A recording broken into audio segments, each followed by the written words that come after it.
কিছু মানুষের কৌতূহলের আর শেষ নেই। আমার সঙ্গে দেখা হলেই কেমন আছি না আছি জানা তো পরে, আগে জিজ্ঞাসা করে তুমি এরম রোগা হয়ে গেছো কেন? তোমার শরীরটা কি খারাপ? একটা ভালো ডাক্তার দেখাও। ঠিক মতন খাওয়া দাওয়া করো তো? আমি উত্তরে তাদের কি বলবো সেটাই বুঝতে পারি না। কারণ আমি যথেষ্ট সুস্থ আছি, ভালো আছি, আমার কোনো রকম শরীরে অসুবিধা নেই। এটা ঠিক কথা যে আমার চেহারাটা একটু খারাপ হয়ে গেছে আগের তুলনায়। যখন কুটুস হয়নি তখন চেহারাটা অন্যরকম ছিল, আর কুটুস হওয়ার পর চেহারাটা একটু পাল্টে গেছে।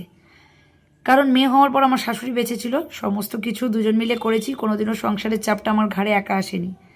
আর এখন যেহেতু শাশুড়ি নেই, দুটো বাচ্চা, তার উপর বাড়িতে আমার একটা পোষ্য আছে লিও, তোমরা জানো, সমস্ত কিছু সামলে আমার না রেস্ট ব্যাপারটা নেই। সকাল থেকে রাত পর্যন্ত সবটাই একা হাতে নিজেকে সামলাতে হয়। আর রইল চেহারার কথা, কি হবে? গায়ের যদি গাদা গাদা মাংস থাকে মোটা হয়ে, কি হবে আমি যদি সুস্থই না থাকতে পারি?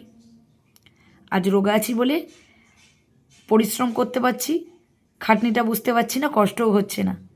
যদি মোটা হতাম, বিশাল ওজন নিয়ে আমি যে কি করতাম আমি নিজেও জানি না। যা দৌড়ঝাঁপ আমায় করতে হয়, আমি বোধহয় তার এখন যা করছি তার অর্ধেকও করতে পারতাম না। তো তাদেরকে বলি, আমি না রোগা আছি, বেশ আছি, আমার কোনো সমস্যা হচ্ছে না গো, বরং আমি খুব ভালো আছি।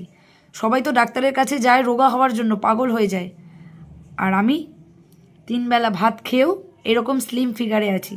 অতএব আমার কোনো কষ্ট নেই। হয়তো তোমাদের দেখে খারাপ লাগতে পারে আমি রোগা, কিন্তু আমি কিন্তু পারফেক্ট। আমার কাছে আমি একদম ঠিক আছি, কোনো সমস্যা হচ্ছে না।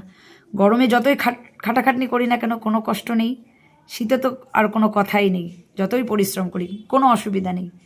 তাই বলছি, রোগা আছি, বেশ আছি, ভালো আছি, আমার চেহারা নিয়ে আমি খুব খুশি। হ্যাঁ, একটু মাংস হলে ঠিক আছে, কারণ যেটা আমার ছিল কুটুস হওয়ার আগে সেই চেহারাটা আমি পেলেই হবে।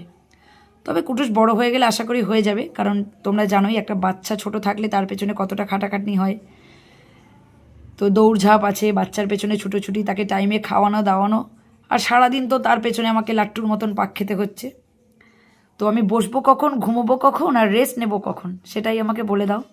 ঘুম থেকে ওঠার পর টাইমে খাওয়া দাওয়া সব কিছু। তো যাই হোক, আমি তো বেশ ভালোই আছি, দিব্যি আছি, দিব্যি ঘুরছি, বেড়াচ্ছি, কাজ করছি, কোনো সমস্যা নেই আমার।